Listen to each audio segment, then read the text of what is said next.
In 2012, most video game news seems to revolve around America. Well, to that. We stand for Queen, Country, and video games. BRB UK. Worse teeth, Better accents. Hello, and indeed ahoy hoy, and welcome to the very exciting episode 10 of BRB UK. Why is it exciting, I hear you ask? Well, because it's episode 10, and we haven't planned so anything exciting amazing. you can't even say the word exciting. No, I was that overcome with excitement. I am so exciting. I am excited. Exciting. Excited. Eggs. Yes, good. Anyway, I'm Dan, one of your hosts, and with me, I have two other people who I've stumbled across on the internet from time to time. The first of which sounds really dodgy. Yes. Well, Dan's internet habits, they are questionable from time to time. Exactly. I didn't meet either of you on Uno, nor did it involve an Xbox Live camera. So He's an IMVU kind of guy. Yeah, with John it was a PSNI instead. He showed me his PSNI. Oh, Jesus. It's only got one eye as well. No. What? We're already off to a really, really bad start. So, We've gone okay, double figures and we still haven't grown up. Okay, so Tim, say hello. I'll say hello. And we also have a man, courtesy of whom I managed to insult some people last week, when I totally didn't mean to, and I'm sorry. It was when I was giving John a jibe for his iPad photo thing, and I'd just like to say sorry, and also, I'm terribly sorry that I offended anyone, and my only intention was to offend John, so... And you even failed at that. I did, yeah. So you weren't offended, and I offended other people, so it was an epic fail by me. Congratulations. So, terribly sorry, everybody. So, there we go. John, how are you? Mahalo, I'm alright. Good. Usually you get flummoxed by that question when I start. I felt like being Hawaiian because I went to see Battleship yesterday and it was terrible. Why are you surprised it was terrible? Well, I was surprised at how terrible it was. Like, I thought it could have been okay in the same way that, like, Transformers and stuff is. Hasn't it got Rihanna okay. in it for some reason? It's got Rihanna in it, and she's either looking really confused when she's not reading her lines, or she's reading them off of a cue card from somebody holding it behind the camera. Yeah, I've heard it's not a good thing. You know, Transformers is kind of watchable bad. Yeah, the only reason it's watchable is because of the giant transforming robots. Yeah, but this is just bad. I mean, the bad guys turn up, they blow some things up, they look like Chinese knockoff Halo figures. And they don't have a name, they don't have an agenda or anything. They just come along and they get shot and die. So they look like Chinese knockoff Halo figures. Are they hay-roll figures? Oh, no. Oh. You've just managed to offend a bigger section of society. And actually, they're the biggest the biggest one. Yeah, I know. So if thermonuclear war is declared on Woodside Park, it's all my fault. I'm terribly sorry. terribly sorry. Out of the two naval films that are out this month, I would actually go and rewatch Titanic rather than see that again. That's how bad it was. If I had to watch anything naval, it would be my belly button out the choice of all of those things. Hello, thank you, ladies and gentlemen. I'm here all week. Oh, unfortunately. Anyway, there has been some gaming news for a refreshing change this week. First and foremost, and rather interestingly, Apple CEO Tim Cook, all-around technological guru and nice chap, was seen heading over to Valve's offices.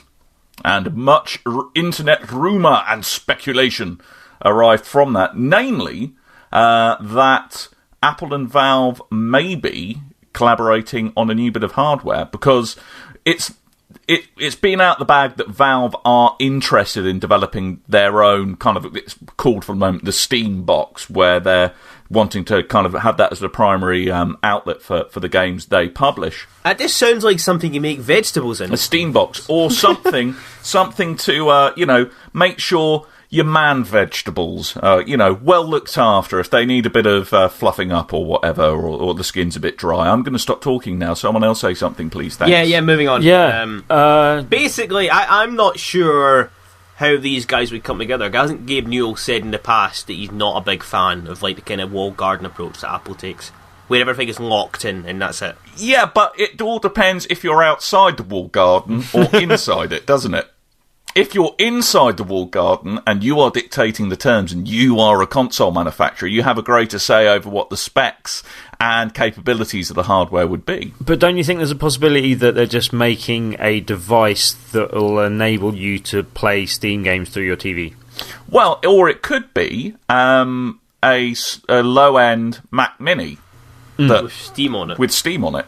Or, yeah, basically just what Apple TV haven't quite been successful at launching with. Maybe Apple TV next year, because they will probably bring out a new one next year. Could have some kind of Steam integration. That's the thing. I mean, there has been talk of Apple not only... Obviously, they do their Apple TV little kind of set-top box, which is the world's littlest set-top box. But there's also rumours that they are about to release their own line of smart TVs to replace the set-top box version of the Apple TV that I have at the moment. So a Steam TV, maybe? Steamy TV sounds like porn. Sounds like porn, doesn't it, quite frankly? Steam TV, let's buy some of that. So that was my random pervy Cockney voice. I don't quite know why I put that on. Have some of that, you slag. Basically, do you think there's anything to these rumours? I think there is, because I think the console market is something that Apple would very much want to get into, and Apple have been making a bit more of an effort to make their hardware a bit more compatible or usable with games. Certainly, the iMacs now ship with fairly decent graphics cards. I mean, the MacBook Air doesn't. I mean, it's just got Intel integrated graphics. It's a MacBook Air. So that's obviously not where you want to be playing most of your games. But for a relatively low cost, I could see them putting together some hardware, bearing in mind they have the Steam engine now working on Mac hardware. It wouldn't be a massive leap for them to kind of join the dots and put out a bit of hardware, because Apple have money to burn at the moment. Apple have like $100 million in cash just sitting around, keeping doors open in Apple HQ, presumably. And it's something that they do want to, and they have tried to get into it in the past, very unsuccessful in the 90s with the Pippin, which was the world's worst console, apart from the 3DO. In fact, there was a lot of crap consoles in the mid-90s, come to think of it. But I think there is an opportunity and an opening for them here, and certainly if they partnered with Valve, that would make it very easy for them to say this is a proper gaming device. And there would be a massive catalogue of games that are relatively cheap, and it could... Apple, since they have so much money, could throw a massive amount of money behind it, and it could make the next console generation very interesting, I think. Because they'd certainly be able to undercut Sony, Nintendo, and Microsoft, I think. Aha! Man. Aha! That sounds really... I think we'll reserve talking too much more about it until we get some more concrete evidence of exactly what's going on. Because I'm not sure they're definitely going to be going for the console market. But why else would he be going to Valve? Why else? Because he wants a different job. Because Half-Life 3 is going to be an Apple exclusive. Tim, why would he want a different job? I'm CEO of the world's most valuable company. I've got $4 bajillion in stock. We could buy an entire country if we wanted to. You could buy a country. You could buy Papua New Guinea if you were Tim Cook. If you go out for a spending spree and buy Papua New Guinea. And if the whole company fall apart now, he'll look golden and everyone else will look toxic. What? Anyway, let's talk about some games rather than business stuff. That was about games. Yeah, vaguely. It was just because you were like, boring, don't play Steam games, boring, bored. That's essentially what you were doing. I'm disappointed in you, Tim. Very disappointed. But anyway, we do actually have some other stuff to talk about this week. Tim got to see some of Ghost Recon Future Soldier. I've been playing with a Fez, and Jon is continuing to play everything on his iPad. So he's got a couple of games, or perhaps just one game we're going to talk about. And, of course, we have the Great British Debate, so do stay tuned on the internet to the rest of BRB UK Episode 10.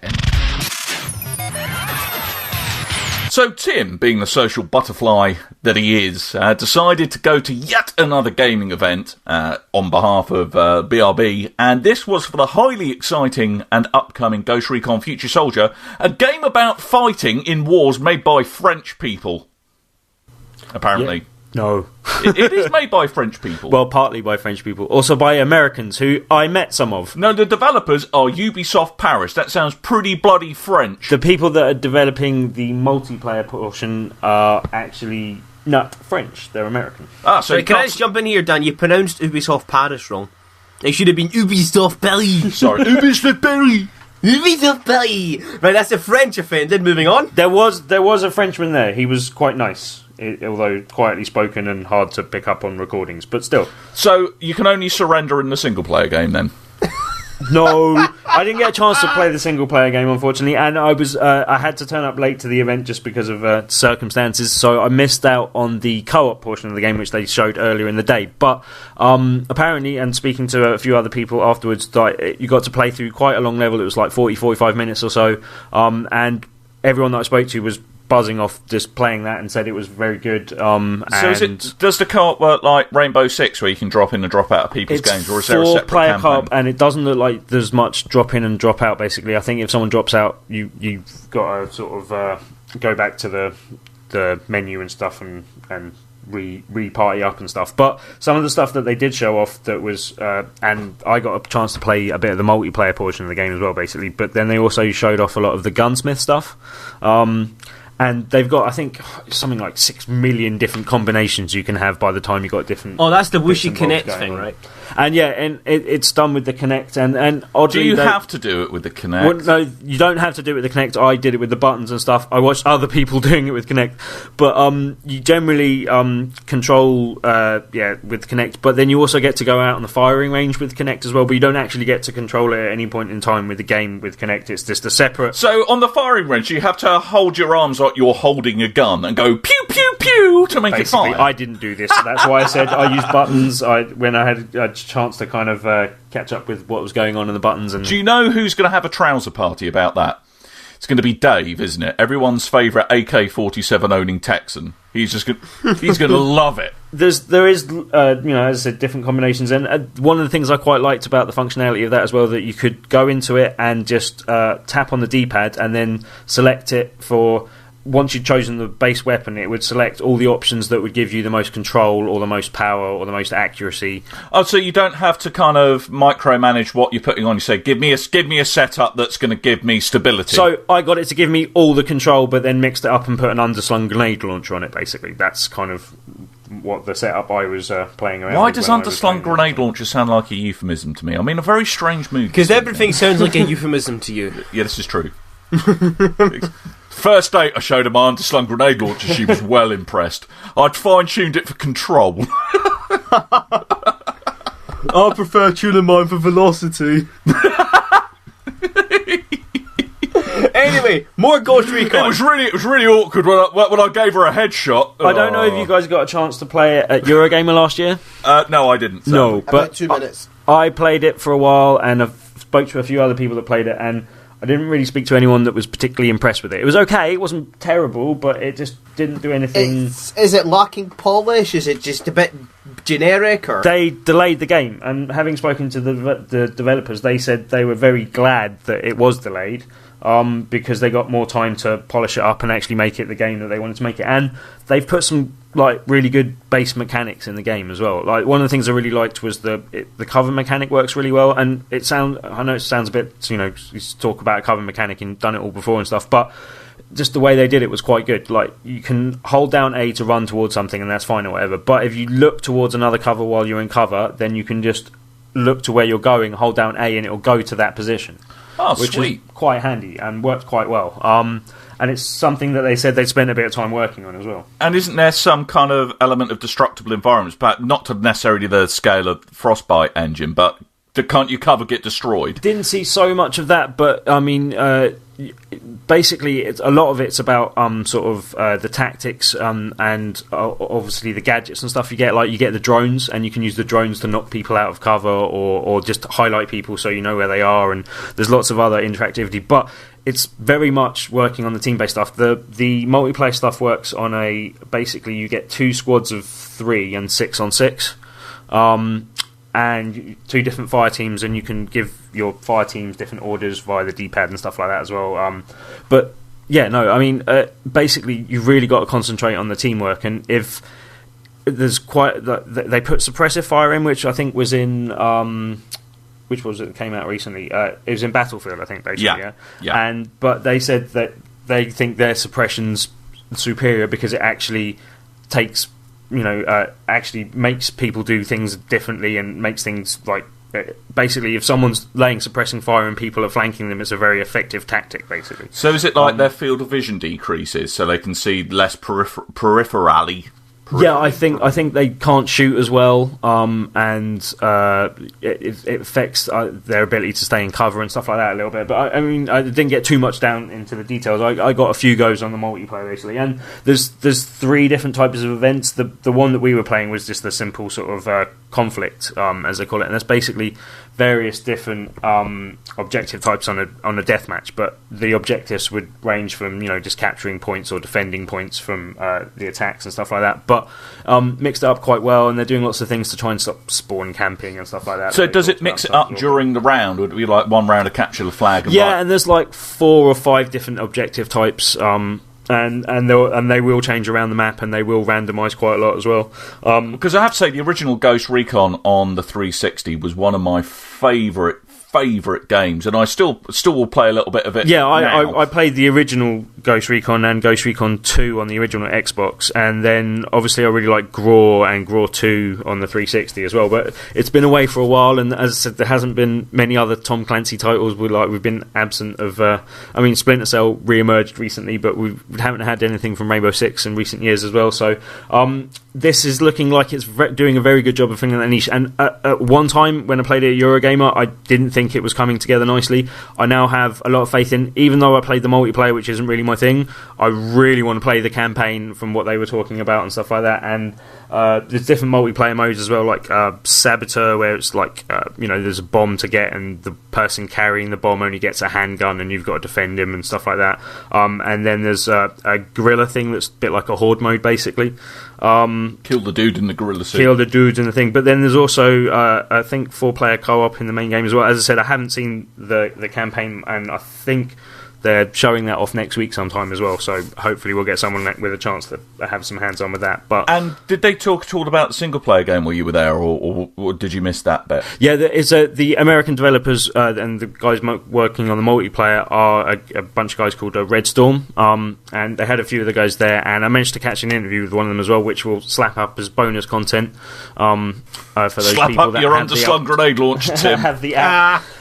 You can get the full interview there, and I'll also be putting some written content together for the front page as well at some point as well, just to highlight a few of the things I got to see. But yeah, like as I said, having lost a bit of confidence in it maybe from the early portion we saw at Eurogamer, I'm fully restored, back on board. This is looking like a good game again, and I'm quite happy about that because I like my Ghost Recons. Hooray! Because I have to say, a lot of the stuff out there gets the Tom Clancy name slapped on it just for the sake of it, but stuff like Rainbow Six and Ghost Recon, I actually think have great storylines because of that association with Tom Clancy, and I loved GRAW, GRAW 2 rather, on the 360, and I'm really mega excited to see a new one. Although there is slight randomness going on with what it's being released on, since I understand it's obviously coming out for PS3, the 360 and the PC.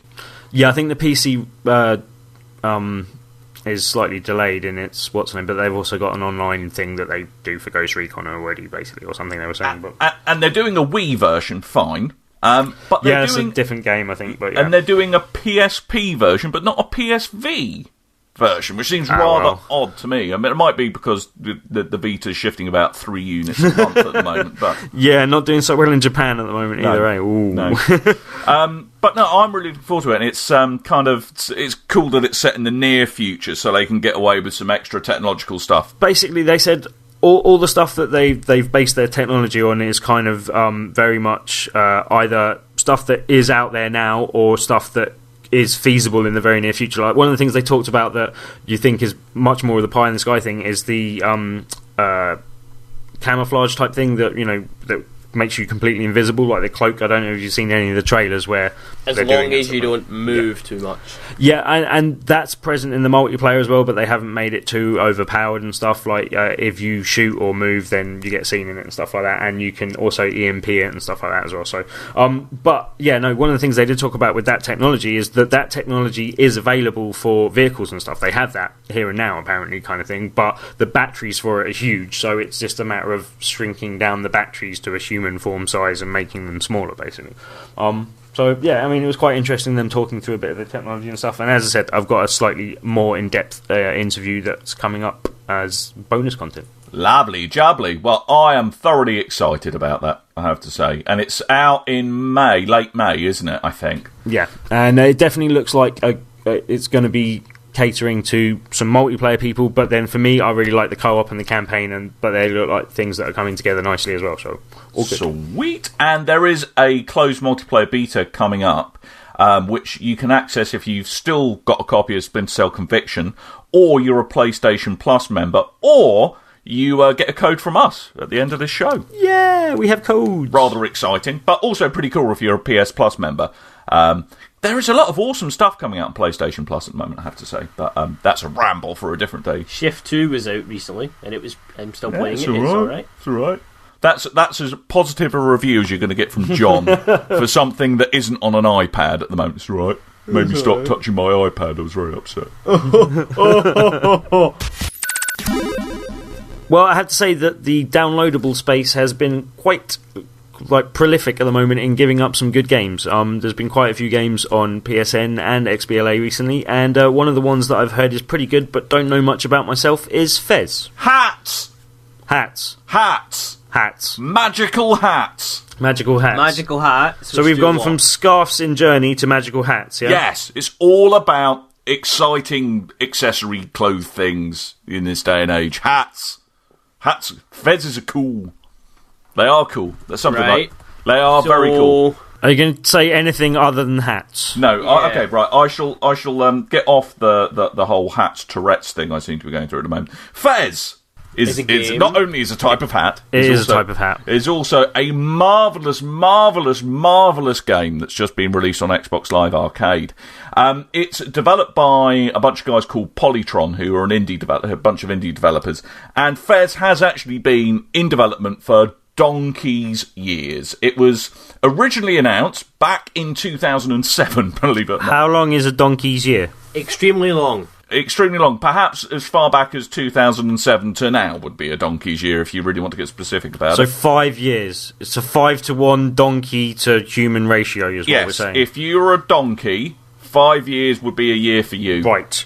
I'm really glad we've cleared that up, Tim. Good. Thank you, as always, for aiding the passage of time in the show. You were talking about hats. I was talking about hats in all fairness. So Fez is it's a really interesting game. And if you just see screenshots of it, you think, it's just another retro 8-bit platformer, whoop-de-doo.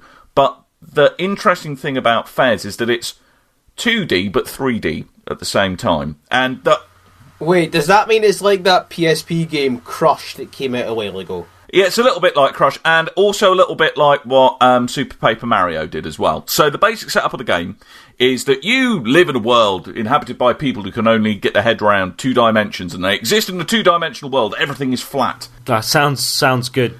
But one day, an amazing mystic thing happens, and a cube appears, which is in 3 dimensions. Hell? And the whole fabric of their universe is torn asunder, and it tears itself asunder. So you, as the intrepid hat-wearing hero called Gomez, you have to find all the bits of this cube and put it back together so the universe doesn't fall apart. And as we all know, that's generally bad.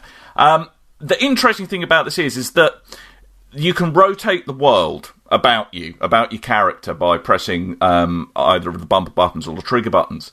But it still remains 2D. So if say you're on one side of a ledge and there's something miles off in the distance that you think, I won't be able to make that with a jump.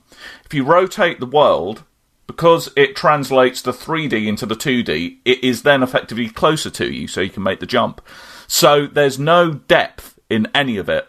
I think you just broke my head. Yes, it does hurt your brain sometimes. And I have had a couple of times where I've gone, what? Ow, my brain hurts. But it really adds some real originality to kind of the formula of platformers. Is it? So it's essentially a puzzle platformer, basically. Essentially, exactly. It's a puzzle platformer. It's the kind of the retro styling of it is lovely. It really does look fantastic. Lovely bright colours, brilliant level design. Kind of screenshots online do not do this thing justice. You have to see it moving. And it's amazing how much depth of the gameplay the kind of rotating 2D, 3D mechanic gives you, because gives you another way to negotiate around kind of obstacles or black holes that sometimes pop up in the game. So you rotate them around you and then you walk past them and rotate them back. It's a very simple yet confusing game, and is one of the hardest things to describe without the aid of videos, I have to say, that I've ever come across. And it's a great pick up and play game. You can literally play it for a couple of minutes, put the controller down and come back to it later. And it's a very reasonably priced Xbox Live Arcade title as well. It was only 800 Microsoft Space Bucks, which is highly reasonable by any yardstick. And is genuinely fantastic, this game. I thoroughly recommend it. Also, hats. How many points did you say it was? 800 Microsoft Space Bucks, and it's worth every single one of them. Okay. Hats! Hats, yes, hats, John, indeed. But go check it out. There's a free trial available on Xbox Live Arcade, so if it's something you think, what the bloody hell is Dan on about, better check this out for my own sake. Yeah, it's just look it up on Xbox Live Arcade, free demo, and it gives you a really good taste of what the game's about. And there's lots of really cool nods of the head to kind of classic 8-bit titles.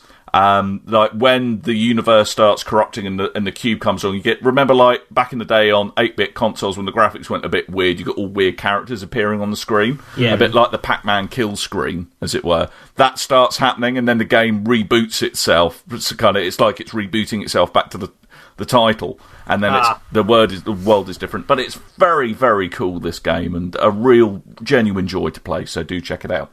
I love this game, even more than I love Fezzes themselves. So, John, you've been playing stuff as well, I understand. Yeah, I played a game. Well done! This is a video game podcast. Thanks for showing up. It's an old game. An old game? It's an old game. But were you playing it on something new, like your iPad? I was playing an old game on something new, like my iPad, yeah. Aww. I was playing Max Payne, which is Rockstar's second big kind of iOS release after GTA 3, kind of like they're kind of going back through the old back catalogue. And also Chinatown Wars is out on the App Store as well. Back catalogue, I meant. Yeah, there's a back catalogue. It was released ages ago for the... Yeah, Chinatown Wars came out ages ago on the iPad. Never, shut up, carry on. Anyway, if you've not played Max Payne by now, then you must be some kind of hermit. And it's a third-person action shooter noir type thing with a man who has a constipated face as the star. Brilliant. The whole big thing about Max Payne was that it was the first game to include bullet time. This was back 1990 something or 2000 and something when the Matrix first came out, and everyone was obsessed with it's in slow motion and it's going in a circle. So Max Payne has a bullet time button. Anyway, the iOS version is basically an exact port of what you played on PS2 or the PC or the original Xbox or whatever. How do they do the controls? The control, basically the left-hand side of the iPad screen, if you touch anywhere on that, a little virtual joypad appears underneath your thumb. And that's your strafing up and down, your left and your right. And anywhere on the right-hand side is your kind of looking up and down and left and right. Exactly like my favourite game ever, Dead Space on iOS. I just had to exactly, but I will say one thing. Oh my god, those controls are so sensitive. You need to turn them down.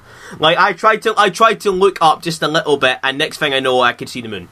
Excellent. And you've broken your neck, and he was lying quivering on the floor because you looked up too quickly. Maybe that's why he's got a constipated face. It's just wincing in pain from looking up and down so fast all the time. Would you say he was at a maximum level of pain? Generally, the game itself works because there's a lot of generous auto-aiming coming into play. Which you do need when you're controlling a game like this on a touchscreen. It's very much a casual approach to controlling him. You kind of half control him and get an idea of where you're meant to be going, and the game kind of takes care of the rest. So the first 10 minutes will be spent kind of wiggling left and right, working out what you're meant to be doing. And there's some parts that require really precise kind of walking. We're talking like walking on pipes, like 60 feet above the ground.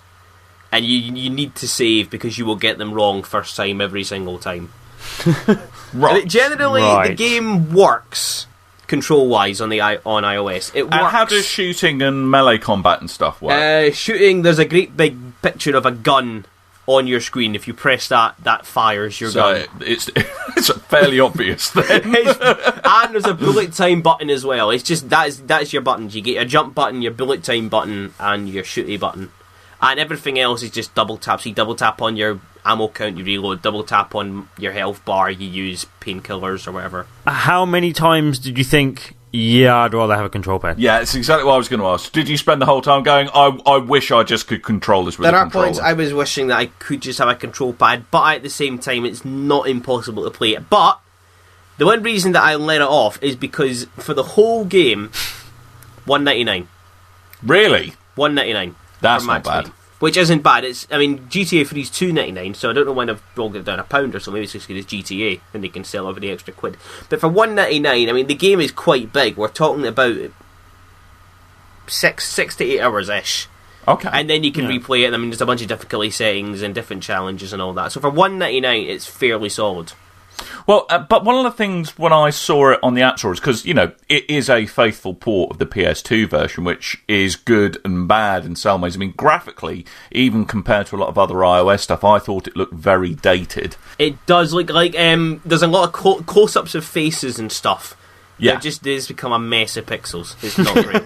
Nice. Because I would imagine that's one of the problems with the super-duper high-def screen that iPads now have, that it kind of makes it even more obvious. Like you often see with like the remastered games, or rather not the remastered ones, the HD collection games, where they've done very little else other than just up the scale of, up the resolution of the renderer, essentially, and it does look a bit janky, and some of the stuff you can get away with in a low resolution looks awful in a high resolution, and for that reason I've kind of steered a bit clear of Max Payne, and also the fact that, bar the rather wonderful Dead Space for iOS, I am on commission, that often these games don't work very well and have been ported for the sake of porting it rather than thinking this would be a good gameplay experience on this platform. That's my grumble with it. Yeah. Pretty much that is kind of the case. It's a good port, but that doesn't mean it's an essential one to pick up. One thing though, does it make you more excited for Max Payne 3 coming out soon? There is actually a great big Max Payne 3 button inside it, which reminded me that game is actually out in about a month. Yeah, because I got reminded by seeing a trailer on TV. I was like, oh yeah, Max Payne 3, yeah, Rockstar. Why am I not that excited yet? I don't know. Yeah, well, I don't know. The multiplayer bit of Max Payne 3 sounds quite cool, I have to say, where you're encouraged to form like your own gangs, which is essentially a clan system. And you can set up competitions that don't just have to be death matches and stuff with between your gang and other gangs. And apparently all those gangs will go across to GTA 5 as well. So it does sound quite cool, some of the multiplayer stuff. But yeah, I've never really been that into the Max Payne series, I have to admit. It's not something that I've regularly if LA Noire was too straight-laced noir for you watch it's a bit stupid or the dialogue's a bit iffy, it's like reading a pulp novel, then for £2 you could probably do a lot worse as long as you don't mind the slightly iffy controls. Yeah, but then I kind of look at the stuff I'm playing through that's going to take me a while. Like I'm redoing the whole of the Mass Effect trilogy at the moment. I've just finished Mass Effect 1, and it's actually really nice playing it in a way that... Because before, when I played the games, I was very much playing it for, right, I need to do these things to get the achievements, or my opinion of what would be the optimum ending. So it was kind of throwing how I made choices. Now it's just like, I'm going to do whatever the hell I want. Do whatever the hell I like. It's my universe. I've saved it. And actually, that's quite a nice way to play it, rather than going, right, I have to do this, I have to do that, and kind of the achievements and the other bits of the game dictating what you think you should do. That's one thing I liked about the way that the Witcher stuff worked. It's all kind of shades of grey, and you're often just trying to pick the lesser evil, and it's not always obvious what the lesser evil is. You know, and I've gone for a femshep this time as well. Yeah. And I'm having the biggest bitch fight with Miranda. It's brilliant fun when you're femme-shaped. You just go, you are a bitch. You think you're perfect, but you're not. You've got a big saggy arse.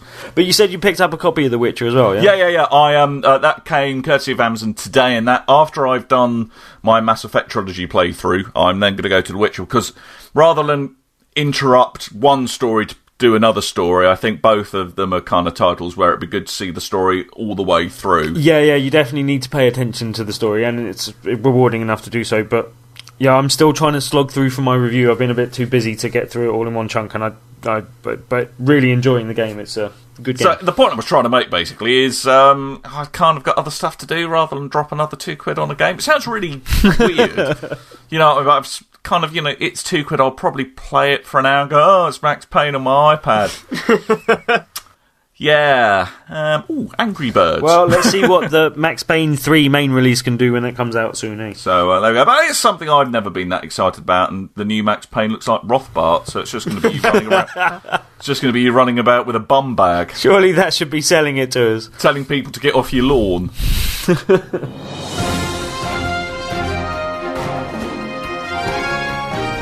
Right, you know what that music means? Once again, for some reason or another, still going, even though we're all terrible at it, it is the Great British Debate. Now, this week we are still talking about Mass Effect 3. Yay! Because an article went up on gamesindustry.biz today asking, or rather saying, that Mass Effect 3's ending, kerfuffle and all that, is actually good for the industry, that it highlights some kind of new era where, people have a say and stuff happens and all that magical and blah, blah, blah, blah, blah. Do you know what I say to that, John? What? Cod's wallet. That's what I say. Well then, I see wallet. you are launching a debate here. Oh! No, I was just saying a word. Don't make me talk facts. Tim, what do you think? Do you think it is good for the industry? Yeah, let's say yes, say less. Yes. Yeah, he's totally not just been roped into this at the last second because he was at the toilet when we made this decision. Right, Dan. Yellow. You can go second. Yay! Tim has 30 seconds to tell us why Mass Effect 3's ending controversy is good for the industry, starting from now. The ending is good. It's good to have the controversy. It's good to bring the attention to the industry. It's also a good thing to show that the fans can actually make a difference and that you can actually interact with the studio and get some feedback and have a positive result. You couldn't do that in previous generations. You couldn't do that with movies. You couldn't have the ending shipped out to loads of different theatres and change it in previous generations. You can do this with video games, and it's a good thing to see. It's a good thing to see that they listen to their fans and that they respect the emotional investment that people put in it and the passion that they brought to the campaign. It's still Cod's wallet. Still utter tripe. Do you just want to say cod swallow for 30 seconds, Dan? Would I win if I did that? I'm not telling. You definitely wouldn't come worse than second. It'd still be a podium finish, is what you're saying. You have 30 seconds to tell us why it's not a good thing for the industry, and you can't use the word cod swallow starting from now. Well, it's utter tripe, isn't it? Quite frankly. I mean, this whole notion... I'm going to come back to the entitlement argument again. It is not good for the industry for it to be dictated by those who shout the loudest. Those who, quite frankly, if you look at the average way people are weighing in on this on gaming forums, those who, quite frankly, have got the balance in life slightly wrong and don't necessarily know how to write a good story. It's about a creative vision that the designers have. And it isn't good for them having to micromanage and handhold the bloody community. It's Cod's wallet. Do you know what the word stop means? No. And not use the word I Cod's said wallet. you couldn't use the word I cod used the swallow. word Cod's wallet after you said stop. Therefore, it wasn't part of my argument.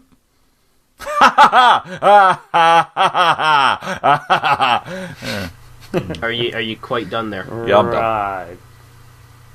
Right. This is a tricky one. Because there is a bit of an entitlement, but it is worth noting that BioWare didn't actually change anything. Yes. Like, they didn't change anything in the game. Yeah. So while there was a sense of entitlement that could have been fulfilled even a tiny little bit, they didn't actually change anything in the game. They're adding things, but they're not changing things. So I'm not sure the entitlement argument flies here. Yes, but at the same time, are you saying, therefore, it is good for the industry? Do you have a load of kind of fanboys causing a complete shitstorm and throwing their toys out their pram? Are you saying that is good, sir? It shows that people have a lot of passion for the... Doesn't mean they're bloody right, does it? Doesn't mean they're right. It doesn't mean they're right, but if it's a general the consensus... BNP have a lot of passion, but they're most certainly not right. You know what I mean? You can have a lot of passion about something, but it doesn't make you right. I'm going to stop before my voice goes any higher. Yeah, calm down. Yeah. Right, I can't believe I'm saying this, but Tim wins this week. What? Woo! With sensible debate as well, no nonsense. Nice. I know, it made a change. Cod's wallop. That's Cod's wallop. Your decision Okay, is Cod's he did wallop. start by saying ending is the controversy, which isn't a sentence, but Yep. he still won. But from then on, it kind of made sense. A little bit.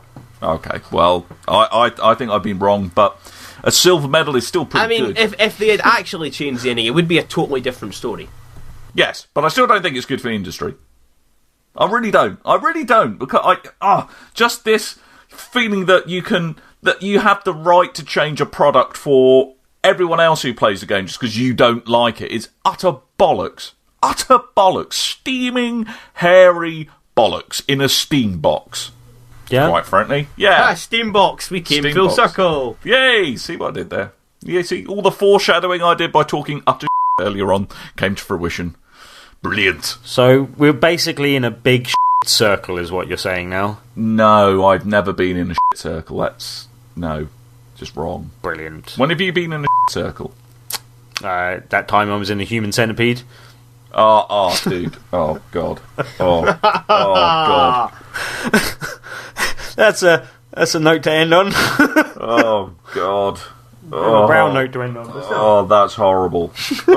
Anyway, let's do some shout-outs before Tim says anything else. I would just like to say thank you to 2 people who were kind enough to leave us 5-star reviews on the UK bit of the iTunes. So I'd like to say thank you very much to Keith Stimpson and also the Mullen. And I'm not going to say hello to the toaster. Yeah, we're definitely still ignoring the toaster. Yeah, we're ignoring him. Give us more reviews. If you give us more iTunes reviews, that means we can give you more things to win in contests. Yes. And quick hello to some of the guys I met at the event and stuff, and some of the people I bumped into from before that I know. But yeah, generally the guys from Red Storm were all good guys and quite funny and willing to answer lots of questions and stuff. And yeah, also a shout out to Super Nutsy from Gamers Dads. He's always nice to run into him. Gave us a nice shout out on tweet as well. Does he have Steambox? I doubt it. No one does, apart from you, Captain. How does it make his Nutsy super then? But yes. Stop, leave me alone. I'll also say hello to Esco Blaze and congratulations to him because he was on the winning team of the tournament they had on the day as well, and walked away with some Ghost Recon headsets and a copy of the game coming up and stuff like that. So yeah, well, what a lucky chap. Have you got anyone to say thank you to, John? Yes, for once. I would like to thank Jedi Junkie for setting up the Gran Turismo 5 Gamer Night that was on this past Saturday, and everybody that showed up. I don't have a list because I'm an idiot, but everybody that did show up, we had a great time. There was some really funny stuff going on, and I won a race. So I like that. I've actually got people to shout out for a change, but I don't know any of their names. Well, you know what? The Gamer Night did go on until about 3 in the morning. Yeah, no, well done to Jedi Junkie. Yeah, as well, everything I've heard said it was thoroughly spiffing fun. And I had a comedy Volkswagen Beetle that drove around the corners on 2 wheels. I have photos. Hey! Was that the same comedy Volkswagen Beetle you've kind of festooned in front of me before, which has got like 4 million horsepower? Oh, no. This is a new one that goes on 2 wheels and is bright pink. Only you, John. Only you.